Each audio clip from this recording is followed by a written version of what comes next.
Welcome back to the Acceptance Project podcast. I'm your host, Dr. Bryan Gross. I want to start today with something that, most of us don't like to admit out loud. But there are moments in life when we realize that we've missed something important. Maybe we overlooked it. Maybe we explain it away. Maybe we just don't see it at the time. For example, maybe you laughed when everyone else laughed, but there was that one person who didn't. They just sat there quietly, and you told yourself, oh, they're just being sensitive. But later, you realize that they weren't laughing because they were the target. And then suddenly, there it is, right in front of you, asking you to own it. And in that moment, you have a choice. You can protect your pride, or you can step forward, take responsibility, and say, I didn't get this right, but I'm going to learn from it so it doesn't happen again. And today's story lives inside that space.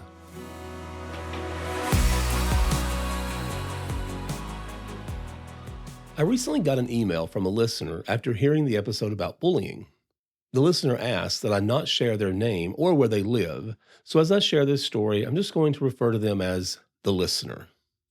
Listener began by saying they were writing because recently bullying had found its way into their home and they were horrified by what they learned. See, most of the time when someone shares their story about bullying, they're usually the victim of bullying. However, this listener's story is not that. Let me start from the beginning. Dear Dr. Gross, I'm writing as a parent who is really struggling right now. A few nights ago, I came home from work, grabbed the mail, and started making dinner like any other day. In the stack of mail was a letter from my child's school. I opened it, and honestly, it made my stomach drop. The letter said my child has been bullying another student. They explained that this other kid has been made fun of for their clothes, for sitting alone at lunch, and for being one of the students who gets help paying for meals. And my child was named as one of the kids involved. My first reaction was to think there had to be some mistake. I've always tried to teach my child to be kind, to stand up for others, and to treat people with respect. I didn't want to believe it. I kept telling myself there was no way this could be true. When my child got home, we sat down for dinner and talked like usual. After a while, I brought up the letter and asked what it was about.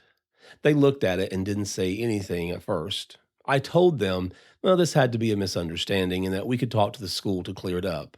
But when I asked again, they admitted it. They said that what had began as a joke among friends got out of control. When I asked what they were saying, they told me the other student was just weird, and they didn't talk much, sat alone, and they were dirty. I can't really put into words how that felt to hear. I was shocked and honestly ashamed. If I'm being completely honest, I've caught myself in the past thinking that parents of kids who bully must have made some terrible mistakes, or that those parents just weren't involved enough to know what their child was doing. I used to believe that pretty strongly, and now here I sit, realizing I am one of those parents. The hard part is, I don't see myself as the kind of person I used to judge. I care. I try to be present. I've tried to teach my child right from wrong. And yet, this still happened. That's a difficult thing to sit with. I feel ashamed, but more than anything, I want to do better. I want to face this directly and figure out how to address it the right way. I keep wondering what I missed. Were there signs I ignored or explained away? Did I not pay close enough attention? I don't want to be the kind of parent who looks the other way when something like this is happening. I feel terrible for the other child and their family. I can only imagine what they're going through, and I feel terrible that my child was part of causing that. I don't want to make excuses. I want to take this seriously and handle it the right way, but I'm not sure what it looks like. I want to help my child understand the impact of what they've done and make sure this doesn't continue. I would really appreciate any guidance you can give me on what to do next. Sincerely, listener. So after receiving this email, I sat and thought about it for quite some time. I have to admit, it caught me off guard to be receiving a letter from a parent of a bully rather than from someone being bullied. But then I tried to view this situation from the viewpoint of this listener, and I wrote several responses, each one receiving multiple edits before I finally finished a response that I felt that this was the best answer to the listener. I asked the listener if I could share their story and my response with you, and they said, if this will help open the eyes of other parents who are half as blind as I have been, then by all means, please share. So here's my response to this listener. Dear listener, first, thank you very much for having the courage to step into a space that makes you as vulnerable as this one does. Thank you for taking the time to say change has to begin somewhere. And maybe the Acceptance Project podcast is the first step in moving toward change. All parents want to see good things in their children's behaviors. Some parents recognize behaviors that are not the most positive and just dismiss it as childhood behaviors. And then there are some parents, such as yourself, who see those behaviors and say, I'm not going to stand by and allow this to happen. What can I do? When you find out your child is the one doing the bullying, your first reaction is probably step in fast and shut it down. That makes sense. You want to correct it. You want to protect others. You want to send a clear message that this is not okay. And yes, accountability matters, but before you rush to correct it, pause for a second. Because bullying behavior is often a signal, not just a problem. So instead of going straight to punishment, start with curiosity. Sit with them, look them in the eye, and ask, what was going on for you in that moment? What were you hoping would happen? How were you feeling right before that? Those questions don't excuse the behavior, but they pull back the rug and help you see what's underneath. Sometimes it's insecurity. Sometimes it's a need to feel in control. Sometimes it's pressure to fit in, and sometimes it's simply something they've seen modeled and repeated. If you skip that step, you're just treating what's on the surface. But when you lead with curiosity, you start getting to the root, and that's where the real change begins. And while you're doing that, you have to make empathy real. Not something we say, but something we feel. Because most kids have heard, be nice, so many times, it just rolls right past them. It doesn't land, it doesn't stick. So you have to slow it down and bring it to life. Instead of saying, that wasn't kind, ask them, what do you think that felt like for them? Let that question sit for a moment, then go a step further.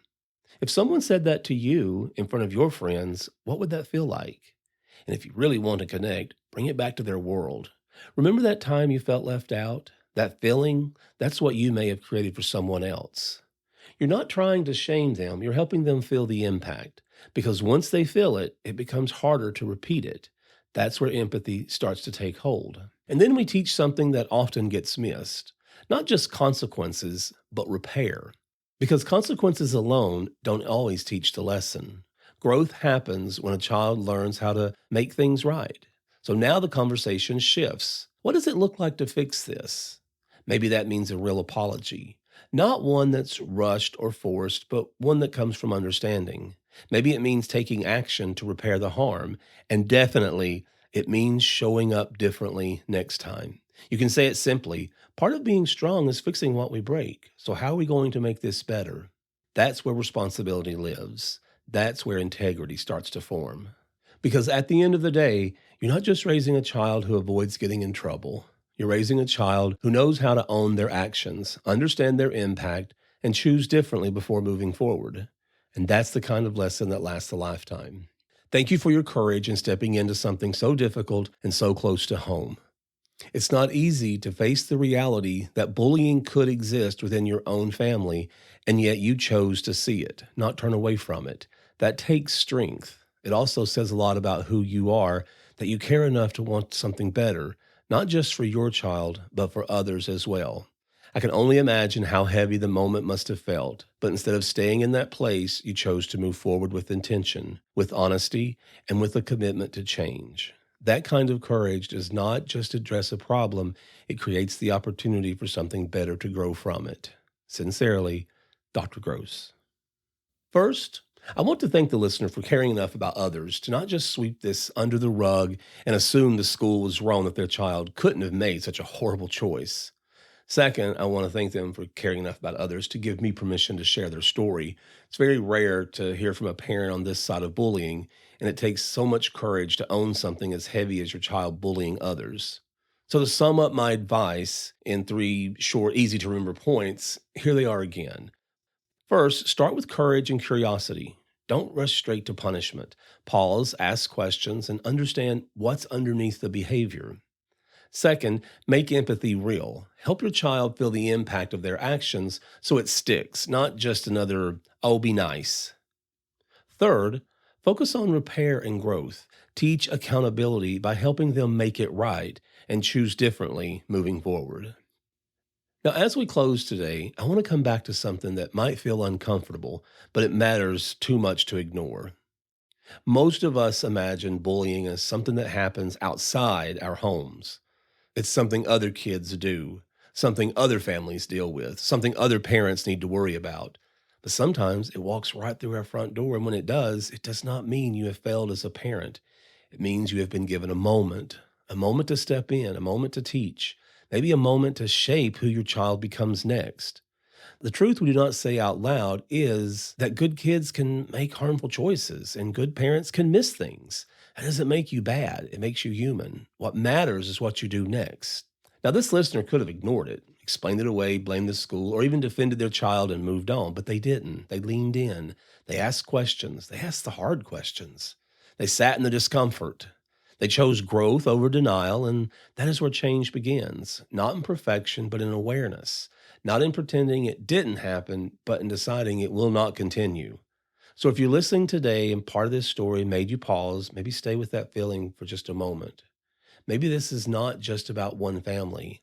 Maybe it's an invitation to pay a little closer attention, to ask a few more questions, and to create a space where your child does not just learn what not to do, but understands why it matters. And if you are that parent, the one who just found out something you wish you hadn't, I want you to hear this clearly. You are not alone. You're not too late.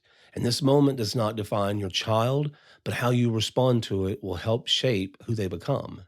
At the end of the day, it's not just about stopping bullying. It's about raising people who see others, who understand impact, and who know how to repair, not just react. That kind of learning doesn't change one child.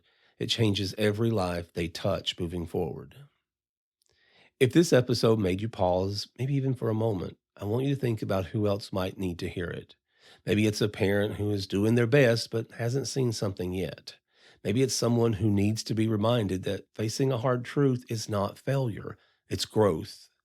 Share this episode with them because sometimes one conversation, one story, even one moment of awareness can change the direction of a family, a classroom, and even a life. And if this resonated with you, I'd be grateful if you passed it along and help this message reach someone who needs it today. And just remember, the moment you choose to face something difficult instead of turning away from it is the moment growth begins. And sometimes the most important lessons we teach our children are the ones we learn right alongside them. So until next time, take care of yourself and take care of one another.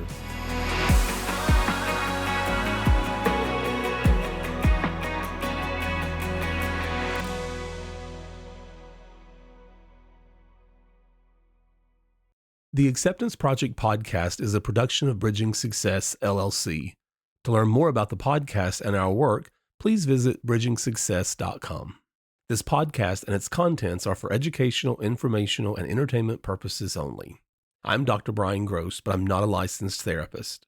The topics and opinions shared by me and any guests are our own and should not replace professional or medical advice.